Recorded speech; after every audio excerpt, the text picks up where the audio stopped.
Take a look at this dataset. This is data about a person on when they play tennis based on humidity, temperature, wind, etc. Now, let's try to figure out what rules do they use to decide when they would play tennis. Looking carefully, we see that whenever the outlook is overcast, they always play tennis. When the outlook is sunny and it's high humidity, they do not play tennis. When it rains and the wind is strong, they again never play tennis. And these are just few rules that we can see by looking at the data.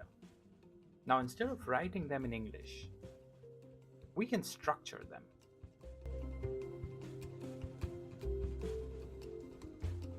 Each feature becomes a node, each value for that feature becomes a branch, and each path becomes an if-then rule. This structure is called the decision tree. Let's see the intuition behind the algorithm. Let's take a look at the data again. There are 9 plays and 5 don't plays in the data. So the first thing we can do is we can try the outlook feature and see how it splits the data. We have sunny, overcast, and rain as 3 values of outlook. Notice that when the outlook is sunny, there are 2 plays and 3 don't plays. When the outlook is overcast, there are 4 plays and 0 don't plays. When the outlook is rain, there are 3 plays and 2 don't plays. Now, look at overcast. Whenever the outlook is overcast, in the data, our person plays every single time.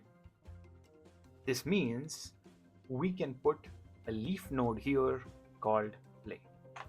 And this is called a pure node. Because at this node, when the outlook is overcast, every single choice is play. Okay, now let's do the same thing for sunny. Notice sunny is a mixed node. There's no certainty on what the person does. So let's take a look at another feature from sunny, let's say humidity. So when the outlook is sunny and the humidity is high, we now notice that there are 0 plays and 3 don't plays. This again becomes a pure node, and we can add a leaf here that says don't play, because that's what majoritarily happens in the data.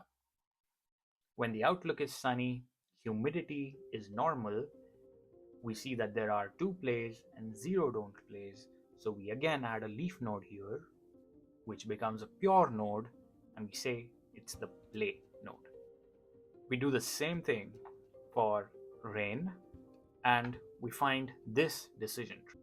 So essentially what we do is we split the data according to every feature as long as we see a mixed node. As soon as we see a node that is pure, we add a leaf node and call it a day. We do this until we reach a leaf node in every single branch. Now in practice, the algorithm chooses features that best split the data, and that idea is formalized by entropy or information gain. Conceptually, it just means that we are trying to make splits such that there are more plays or more don't plays as compared to each other. Now let's see what happens when we find a new data. Wind is weak, humidity is normal, outlook is rain, and the temperature is mild. We can trace the decision tree from the top until we reach a leaf node.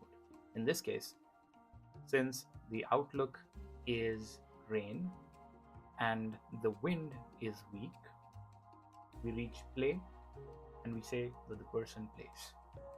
Let's look at this data point where the wind is strong, humidity is high, outlook is overcast, and temperature is hot. Now, when the outlook is overcast, the person plays. But do you think that's a good idea? When the wind is strong, humidity is high, and temperature is hot, common sense would tell you that the person should not play. So, what's happening here? This is how modern AI algorithms make mistakes. And this is by no fault of their own. This is just because the model follows the data. Decision trees are used in today's modern landscape in applications such as credit approval, fraud detection, and medical diagnosis. They may not be the best model out there, but they are transparent.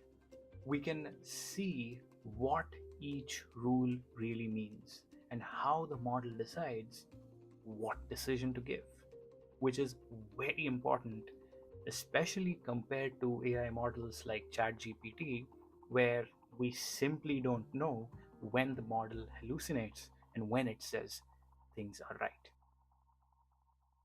AI models today, like ChatGPT, are way more sophisticated than a decision tree, but they, at their core, are solving the same play versus don't play classification problem that decision trees are also solving. That's why it's important to learn what a decision tree is.